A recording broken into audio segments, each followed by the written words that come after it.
I'm sitting on the stairs outside of Brownstone on the Upper West Side, literally meditating and taking 10 minutes to take deep breaths and meditate because I was about to go in to a house across the street with a room full of lawyers who I knew were going to take my company. Welcome back to Edge of My Seat. I am with my favorite person in the whole world, my identical twin sister, Radha Agrawal, founder and CEO of Daybreaker, the early morning dance movement that has truly changed my life. I'm the #1 ticket holder as well. Very proud of that stat. Just truly an honor to be your twin sister. And she's also the author of the book Belong, and it's all about belonging. And she also created the Belong Center, which is a center that is really looking to end loneliness and create more belonging, city by city, person by person, hand-to-hand combat. She's also the co-founder of Thinks, which we co-founded together, and super, super proud of that. So today's conversation is once again about the shittiest, darkest moment of our life, of her life, and everything she did both internally and externally to clean it up. So welcome to Edge of My Seat. I'm Miki Agrawal. I am your podcast host. I'm the founder and chief creative officer of TUSHY, the modern bidet that washes your butt clean after you poop. So welcome, Radha. Great to be here. I love you. Long intro. So let's start by having you close your eyes and thinking about the hardest, darkest moment of your life. And I want you to remember exactly where you were, what year it was, what city you're in, maybe even what you're wearing, and what's happening in that moment. I'd love to hear where you're at. I'm sitting on the stairs outside of Brownstone on the Upper West Side, literally meditating and taking 10 minutes to take deep breaths and meditate because I was about to go in to a house across the street with a room full of lawyers who I knew were going to take my company in a hostile takeover. What was the company? So my company is called Super Sprouts. It's like Sesame Street, but for nutrition, wellness, education. The greatest company of all time. I was the founder of this company. I ran it for 5 years. We were working with Michelle Obama. We were in the White House. We were, supporting millions of kids to eat their vegetables. We were the first ones to build a salad bar program in Compton for 130 schools in California. We were working with kids in schools in Mexico, translating all of our programs in Spanish, and we were about to sign a TV show to sort of launch our first kind of version of Sesame Street on network. And you on actually TV. had the Sesame Street puppeteers. Yes, and I raised $5 million for this startup. In her mid-20s or it was or in like my late 20s, 20s. early 30s, and it was like one of those experiences where I took money from well-intentioned but not the right people. We had no money left in the bank. We were about to shut down. And so this is like rewind from the stair moment, but rewind 5 years. And we were about to like run out of money for Super Sprouts. And this opportunity came along with these investors where they were going to put in, essentially this group put in around $5 million, $4.5 million, and plus the money I'd raised already, into the company. In exchange for basically control over the business. And at the time, I didn't. You're trusting young, entrepreneurs, and everyone's buddy and everyone's best friends at the beginning. So, and I didn't have enough money to really get a lawyer to advocate for me. So I just got a basic lawyer to just look it over, and he was kind of like, yeah, well, you're signing away your control, so if there's a tiebreaker needed, it's going to be one of their people, and they're obviously going to go with them. And so I said, yeah, but we're getting along great, things are going to be fine, so I need the money, and I remember, when I ran 5 years prior, standing outside their office. This is a happy moment, and these guys had, hundreds of business plans on their table, with a no pile, just like one giant no pile, and then one deck presentation on the yes pile, and it was my company. And so they asked me to stand outside their office, and they said, okay, please come in. And they're like, okay, they said, well, I just wanted to let you know that we're in, and it was like this moment of great, like, tearful joy. And they sort of tricked me. I and they made remember me, that. I remember this moment. They were just like, and I remember just crying tears of joy to receive it was a $2 million check initially, when we had like $20,000 left in the bank account. And I remember this moment of just like, God, I know that feeling. I was just like, this money was about to get transferred in. We were back in business. I could rehire and rebuild and continue scaling the company. And then fast forward 4 or 5 years later. And by the way, just pause for a second. Super Sprouts did a study with 12,000 kids through Cornell University, as who wrote the paper with Super Sprouts, to see the before and after effects of children eating their vegetables with Super Sprouts intervention, with the television show, with the Sesame Street education. Brian Broccoli is super strong because broccoli is good for your bones, and Colby Carrot is super psyched because carrot's good for your eyes. And so all these, Mickey Mushroom, obviously, which is so crazy. I'm starting a mushroom company. I didn't even really put it together. And that was like from a decade. I mean, it's kind of crazy. Anyways, Mickey Mushroom is super soothing because mushroom is good for medicinal purposes. And to see the fact that these superhero vegetable characters were actually like helping the kids see what eating a carrot, broccoli, and stuff, the benefits are. And like the fact that when this longitudinal study came back and it showed a 250% increase of kids eating more vegetables after watching Super Sprouts than before, after the intervention of Super Sprouts, is like truly revolutionary. Like you actually can't make that up, because it was a real study by Cornell. I mean, what we did was, like, we had from like the really gross lunch line in schools, we put these carrot-shaped footprints to the vegetable salad cart, the salad bar, which we had decorated and put all these beautiful kind of superhero characters around the vegetable. And we made it we had like TV screen on the salad bar that had all these like beautiful, fun programming from Super Sprouts. Anyway, and kids would just sort of, run from the cafeteria line to the salad bar to interact with this. And they did a double-blind study where they would see, because a lot of kids in other places, they would take it, but they'd throw it out in the garbage. They would take the vegetables. In some studies, they would take the vegetables and then they'd throw it in the trash. So you actually wanted to see actually what was true. What was true. So were they still throwing the vegetables out? And in fact, they were not, because they were more inspired and excited to get the superpowers. And so that's why the double-blind study. Isn't that crazy?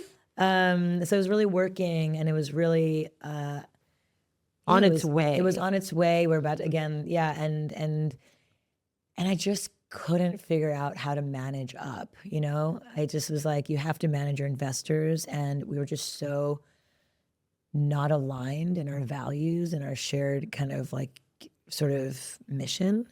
Theirs was, of course, to make money, and of course to make a difference too.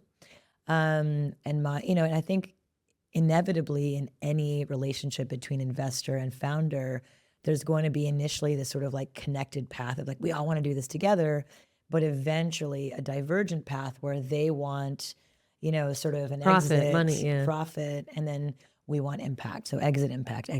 There's always that tension between the two. So I have a lot of empathy for them too after all these years, but I'll never forget that moment of just sitting outside And knowing I was about to walk in, and I had literally my friend, because I, again, was I was pregnant when oh gosh, yeah, I had yeah. my friend who had some legal background come in with me. And he represented me, but it was like all these high powered, fancy lawyers, because they were billionaires. And I walk across the street after doing this breath work, like in the sun, and just being like, okay, like I got this. And I walk across the street, I enter this room, and there's like, yeah, five, six lawyers, my investors in there, waiting for me. And they just said, well, we're about to do a bidding war on your company. First bid starts now. We bid $1 million. And of course, I don't have the money. And I just said, you can't do that. You can't just bid. There's legal You're our documents in investors. place.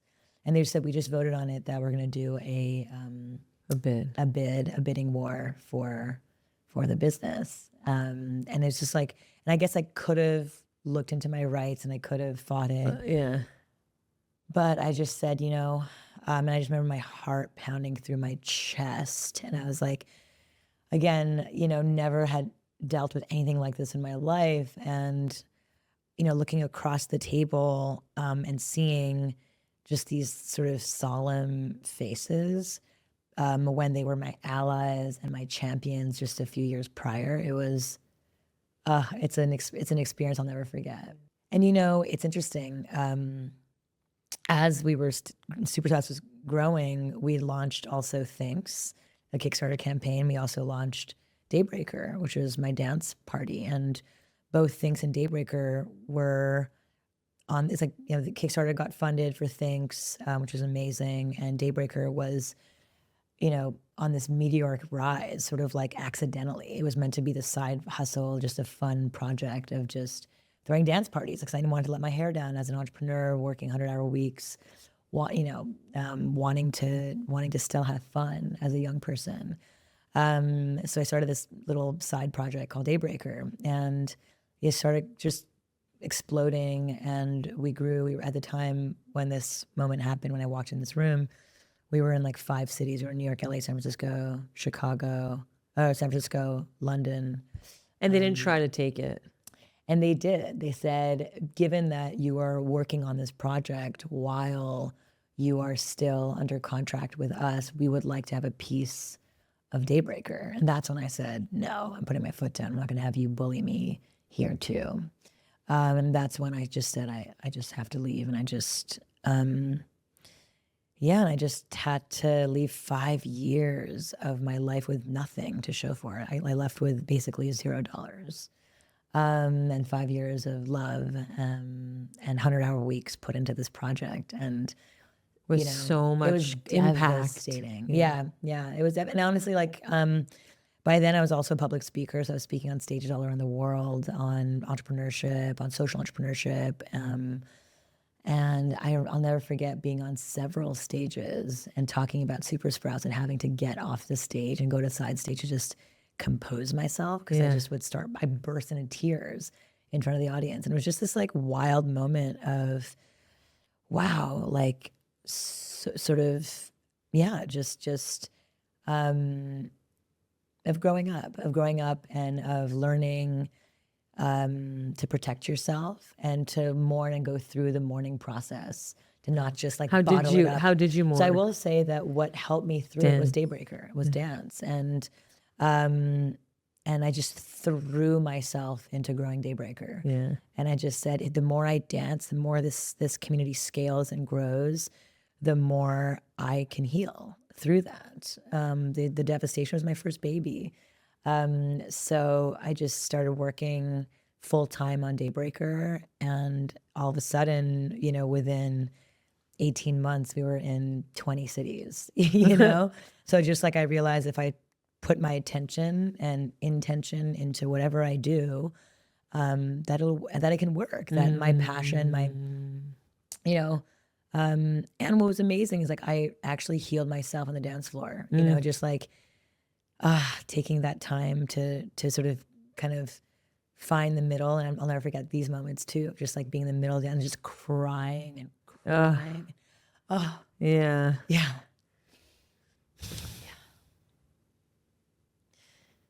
But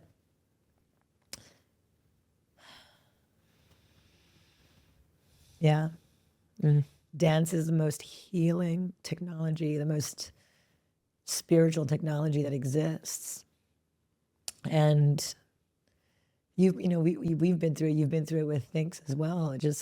But to have a dance floor to go to, like week after week, Yeah, just pour. and just pour all of the healing and all of the need into the middle of this dance floor and just be surrounded by loving energy. They didn't know I was crying, but just like to feel the joyful energy of our Daybreaker community. It just healed me. Yeah. And frankly, it healed me, and it was just so, Liberating. and then it was so liberating to just What a held space. come home to dance. Every come week home to have a held space is next level. Yeah, and music and dance and community and joy and play and the sun, and Daybreaker is a morning dance party. So just literally every ingredient you can think around dose. And I wrote this in my book. In my research on the science of happiness, I actually realized that there's an acronym, DOSE, that came out of my research that no one had ever put together. But DOSE is an acronym for dopamine, oxytocin, serotonin, and endorphins, which is your 4 happy neurochemicals. And if you think about dosing yourself on your own natural high, if you can actually Getting high in your own supply. Yeah, if you can train your brain to release these 4 happy chemicals naturally through dance, music, community, story, the sun, food, wellness, culture, all of that, belonging, that you can heal yourself of anything. So I began speaking on all of this, just on the importance and the healing modality of dance, and I still maintain to this day. And so much research is now coming out, and we're doing a big study currently with UC Berkeley and the Greater Good Science Center on the science of collective dance, so that doctors can begin prescribing social collective dance experiences as an antidote for loneliness, depression, anxiety, and isolation. Wow. So this study's underway. We're going to be published in 2026. I really love that all the projects you've worked on has an element of science and has an element of like study, that it's not just like dance and like fun and super sprouts and characters, but there's like concrete evidence that this type of creativity actually has a true lasting effect, and that there's it's backed by science. Yeah. It's really cool. Yeah, it's like if you can't measure it, you can't prescribe it. That's sort of like kind of the adage. And so everything that I try to do, including working on a TV show right now, a pilot that you're in. Yes. And it's all about connection and community and social connection. And Dr. Julianne Holt-Lunstad is on the show, as the main researcher. I think so much of what we do, every project that I work on, has to be grounded in foundational research. Otherwise, it doesn't count, doesn't matter, and just, again, yellow journalism, which I know is very rampant in today's media world. People don't fact check, reporters don't fact check. But I know. Yeah, exactly. But if it's it's grounded in research and science, then it's much more easy to support its prescribing to the mainstream. So dance was a huge healing piece. Was there anything else that you did to come back to like the oomph, and to really like get through the hardest, darkest period? Like, what were some of the things internally, externally? Dance, obviously, dance is internal and external.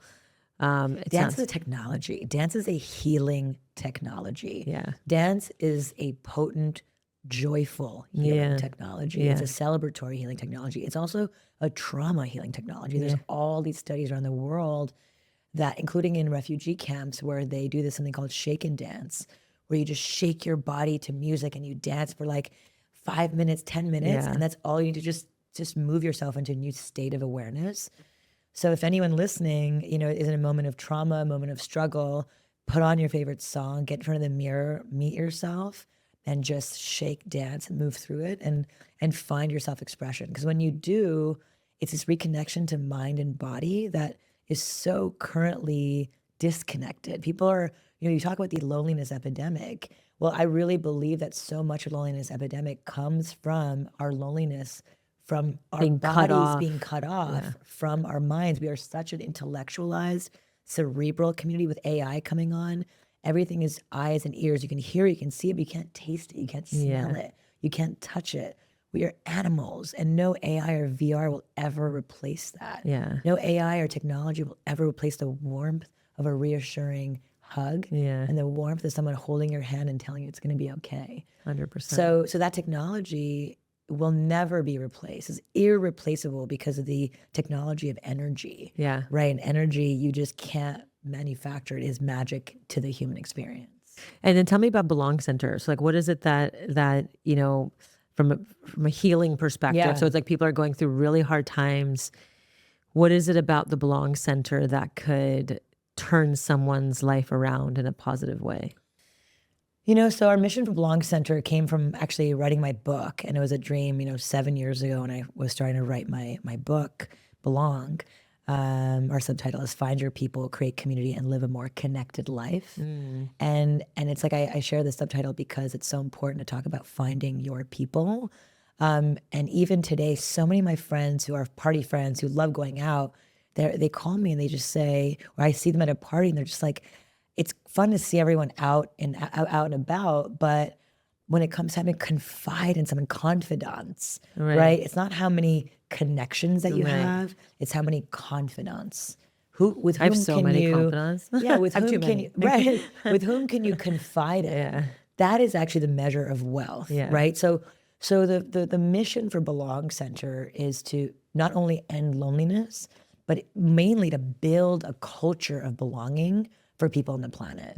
So when I say culture of belonging, sort of we care about culture. We're a fashion forward, beauty forward, like culture forward, music forward. That's the world that really speaks to this social fabric of our world, of our culture.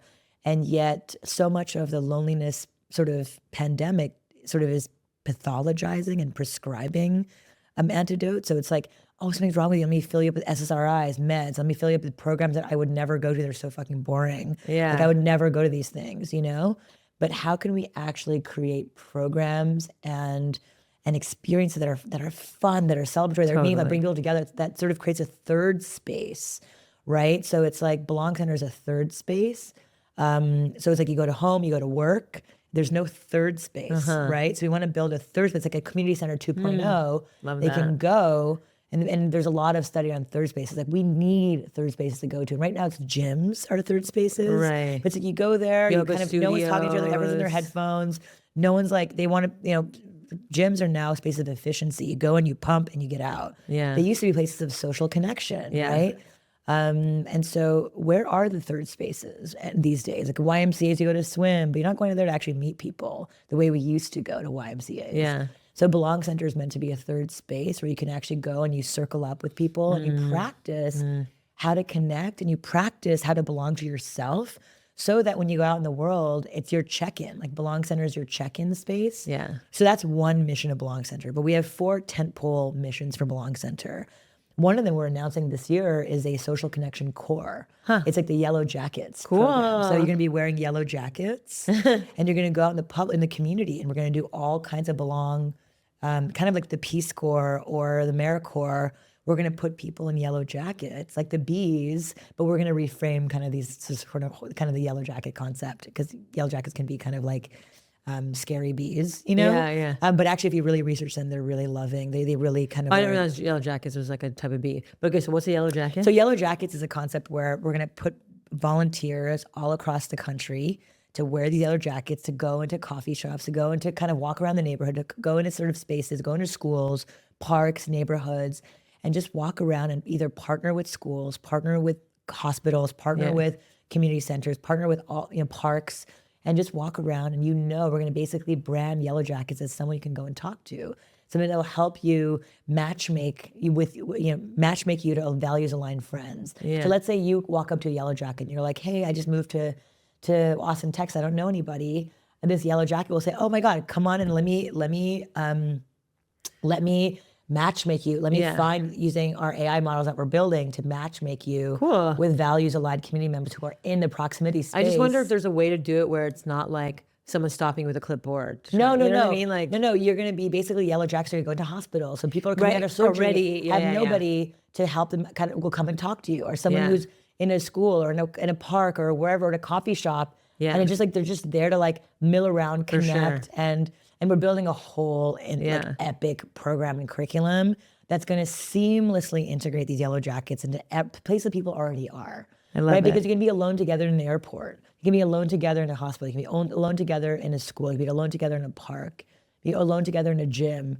But once our yellow jacket social connection core partners with all of these existing third spaces and rebuilds them as spaces of connection. that. Then all of a sudden they're no longer, because again, one thing that I'm writing a paper on right now is essentially this divergent graph between efficiency and productivity and social connection and depth and friendship making. Because if we're optimizing for a world Right. that's more Efficient. Yeah. faster, There's progressive, no everything's about slow meal.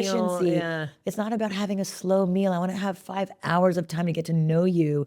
I want to connect with you meaningfully. The depth of that is slow. It's clunky. It's Yeah. like, it's not efficient. It's the opposite. Yeah. So friendship making and relationship building is literally opposite in a graph to productivity and efficiency, which is what the whole world, AI models, Right. Elon Musk, everybody is like efficient, like in a feminine movement of Yeah. like slowing down, it isn't efficient. Yeah. And inefficiency is hot when it comes Yeah. to friendship making. I love that. Yeah. I love that. And All then, I'll share 2 more Yeah. examples. So we have the Yellow Jackets sort of Belong Circles program, this third space circle program, the core program.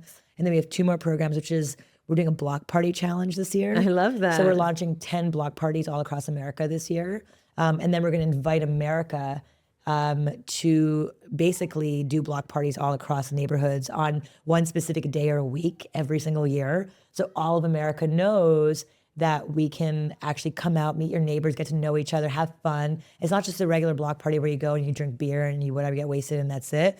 But it's a block party where we're actually going to design programming where you can connect with your neighbors more meaningfully, where you get to love know that. I wanna go to know block your neighbors, party. I'm coming. right? I'm organizing Exactly, and then we're one. going to Okay. partner with all these celebrities who are all about neighborhoods, like Jenny from the Block. Like we want, like J-Lo, if you're listening, like we want Jenny from the Block Right. as our partner on the block party, project because there's so many celebrities, so many partners, so many people who are interested in supporting a block party moment to bring America back together. I love again. that. And then the last one is our Belong Bench program, which is Which I'm a essentially sponsor, by the way. Miki sponsored it. I have so many friends who sponsored this. We have like 20 benches already that are sponsored. But basically, they are yellow circular benches versus linear benches where you sit on and you kind of stare outside alone, out in the world by yourself. These yellow benches are circular. They pop.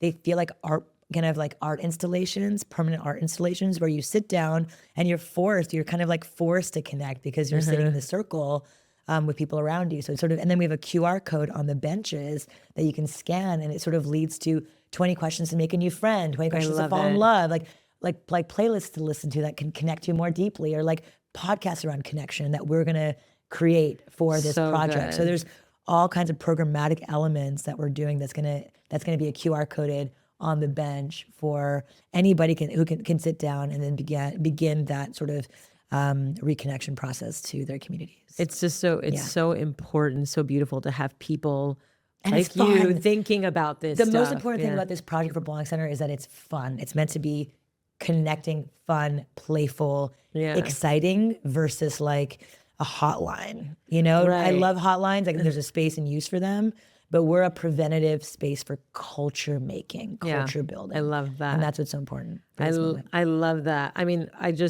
again, there's like the passion. I get it. I get why there's such a draw to all the things you're working on because of the level of passion that you have around it, and I'm feeding off of it. It's amazing. Thanks. So as the final piece of this, moment together, would love to hear, just like if someone's like lonely, yes. What are some quick, of course they can dance, go to Belong Center. What are other things that people could do if they're just like having a rock bottom or painful, hardest time of their life? Like what could they do to come out of it? Yeah, so in my book, I have 20 exercises, and I would say the first two exercises in my book I'll share right now, which is draw 3 circles, the Venn diagram. Yeah. And in the Venn diagram, write values in one circle, interests in another circle, and abilities in another circle. So what do you value today? And by the way, every year, let's do this audit. So like when I became a mother, my values changed, my interests changed, right? Right. And so, so what do you value today in this moment? Yeah. Right? So what do you value? Love, family, community, safety, slowness, ease. I value service and impact, and I value Impact as well. I value community, belonging. I value, and then okay, so so many things, right? Yeah. And then what are your interests today? Interests are, helping solve the plastic crisis, being a mom, being a friend, love. Yeah. Beautiful. I mean, my interests are all the same, and I would add, my interests are, adventure and festivals, and music and dance and arts and culture. That too. I just, it's like those So many things. and then abilities, like what are you good at as it relates to what you bring to your community? So not just like I'm good at programming on computers, but what is your specific Miki's gift that you can bring to your community? So what would that be? I mean, for me, it's creativity, it's gathering, it's creating really fun experiences for the friends, like community gathering. Yeah. Like always having people over and breaking bread together and deepening and just like having slow nights. I do that almost like so often every week with friends. And then, of course, spending time with Hero, turning my phone off, going outside, playing hide and seek, and hiding the hide games, and like all the different. I mean, I play so many games with Hero, so I'm good at playing. Great. I'm good at cheerleading. Yes. I'm good at creativity. Beautiful. And I'm good at gathering. Great. That's great. Yeah, perfect. I would say my abilities are probably exactly the same as yours. Yeah. Like I love to gather. I love bringing people together. I love experience design. I love community architecture. This weekend's a birthday, and wait till you see our experience design. Yeah, and so I would say the first thing I would do is like write down what do you value, what are you interested in, what are you good at as it relates to community. And the second thing I would do is like write down, which is what I did when I turned 30, and I realized like, oh shit, I don't belong. Like, where are my people at? I wrote down this column, my 30th birthday, is column 1. What are the qualities I'm looking for in a friend? Right? We do this audit for our romantic relationships. We do this audit for our work lives. Yeah. But rarely, if ever, do we write down, what are we looking for in a friend? Yeah. So column number 1, what am I looking for in a friend? Column 2, what are the qualities that I don't want in a friend? Because it's equally as important to know what you don't want. Yeah. I don't want a shoulder shrugger.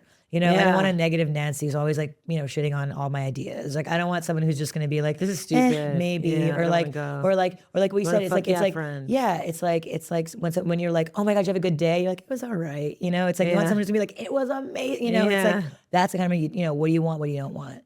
And in column 3, perhaps the most important column, is what are the qualities that I need to embody in order to magnetize the community of my dreams. AKA, I need to show up more. I need to make more time. I need to be less of a cancel culture like flake. I need to be less judgy. I need to be whatever, right? Yeah. So like, what are all the things that you need to embody in order to attract the community of your dream? So that those 3 columns will change your life.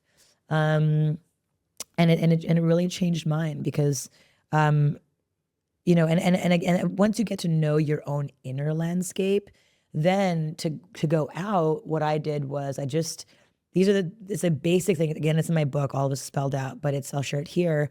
But it's like step 1 is if you want to actually make friends, don't wait for an invitation, make the invitation. So people are always waiting for their invitation. And Because they're also afraid of like being rejected. rejected. What if they don't say yes to coming to my dinner party or whatever? Right. Like even for our birthday, it was like, I don't know how many people are going to show up. And it's Right. like, oh wow, people really are showing up. I It's think, whoa. and again, well, it's just you don't know how, like nobody knows. And again, the whole point is having the courage to put yourself out there to make the invitation. Don't wait for the invitation. So make the invitation, step 1. Step 2 is give it a name. So for us, for our birthday, it's tiny and mighty, whatever. Like, give it a cadence. How often does it happen? So once a week, once a quarter, once a year, every 6 months, twice a year. So give it a cadence. I love that. Right? So give it, so number 3, Give it a cadence. Yeah. Well, the first one is Make the make invite. the invitation. Second, give it a name and give it a Yes. cadence. Give it a I cadence. like that. Right. So then once you give it a name, so it's like, for It's example, like first we have like shut the fuck up and dance. Exactly. And it's just like we just wanted to like Daybreaker. Just like yeah. Daybreaker, we gave it a name, we gave it a cadence every month in all across the country, all across the world, we Right. do a thing. And then give yourself a little budget for how much you want to spend. So if your budget is $20, then go out and get some stuff at Trader Joe's or whatever. Yeah. If your budget is, or give it like something so that you're like able to host people. And then if it's a potluck, invite them. But like giving something where you can break bread and have a sensorial experience, like how is it going to be? How is it going to touch all five senses? Yeah. So what's the music soundscape? What are the questions you're going to ask? What is this visual experience? What are you actually doing? Yeah. What does it smell like? Do you have a candle that you want to burn? So like really inviting all five senses is such a simple thing. But then your community starts beginning to know, like, oh, whenever I come to Miki's house, it smells like this, it sounds like this, it feels like this, it looks like this, the uplights of this. And then all of a sudden there's like this like feeling of like vibe and energy and specific blueprint for you and your experience. Yeah. And so if every single human in the world lived life that way, life would be so much more fun and exciting. And I would be so excited to be invited by someone who's thinking about that. Like who's thinking Dan. about that. Yeah, exactly. Like Dan, who's out here, and Tim and Eli and so many All of our humans, friends, and Yaris Ben Hinman and and Jade, and I know. So I can think of 1,000 so many of our friends who friends really, are really creative, care. yeah. So those are again, there's, and I think It's so fun because we talk about, it's like our friends who are serious about their fun. It's like, we talked yesterday, it's like, even today I was listening to like Ben Hinman, talk with Lowry and Dan about our birthday. Like tonight's going to be a Japanese theme night and like Ben's hosting it. And he's just like, okay, here's how it's going to go down. Let's talk about run a show. And then Manish called, and then Manish and Dan and we're talking, and then Lowry joined, and it was just like, here's run of show, Excel spreadsheet going through like the words and like when's the music going to interlude, like, and they're just like so serious about the experience that we're going to give to our community. And it's like just listening to the conversations was just like brought me so much joy because it's not for anything but fun and to serve the community with more joy and more laughter. It's like, what is more special than that? I mean, I always say like the angel is in the details, not the devil, but the angel is in the details. And like when you actually put so much love and effort into the smell, the spine print, the little moments, the interlude, like the transitions, those details create that sort of, in some ways, like the details actually allows for more flow inside the experience because there's so much juice and magic to create more of that inside of the experience. So yeah, I love experience design. I love community architecture. I live for this sort of world of creating more magic for people in a very, very scary world.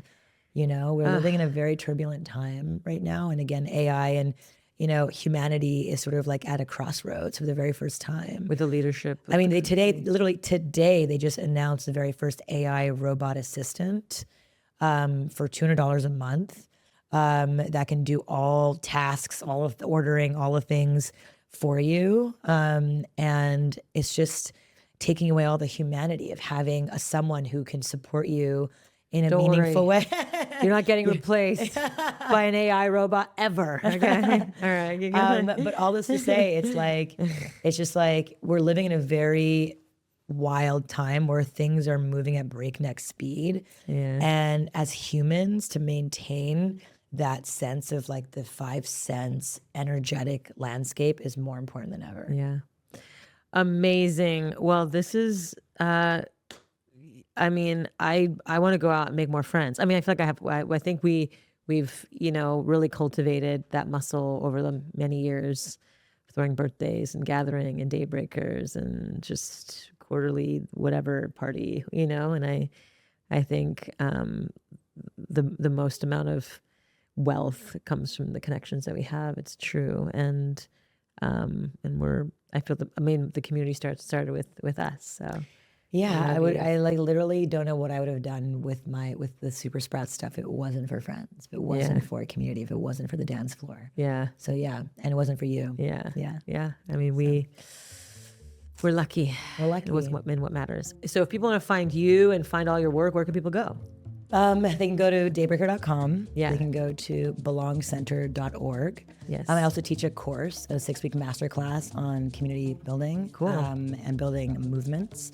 You can go to belonginstitute.com. Yeah. There, and then you can find me at love.rada on Instagram, and Daybreaker and Belong Center also on Instagram, and like that. So that concludes our conversation on Edge of My Seat podcast. I'm Miki Agrawal, your host, founder of TUSHY, the modern bidet that washes your butt clean after you poop. I'm so excited for the conversation I had with my twin sister, Radha, founder of Daybreaker and Belong Center and the author of Belong, and just the nuggets around how to clean up the hard parts through dance, through community, through creating and making the experiences that you want to create.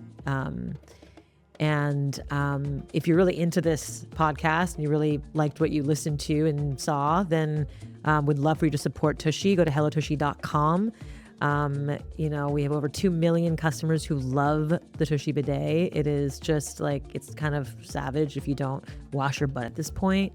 But this podcast is an experiment. It's an 8-part experiment, and this is for our epic customers and the people who love TUSHY. And the whole idea of Edge of My Seat is to share with you the parts of ourselves that are really, really hard, and it's just so human. Everyone has that experience, and to know that there are ways to come out on the other side even stronger, even brighter, even more alive and more vibrant is the point. And so thank you so much for watching.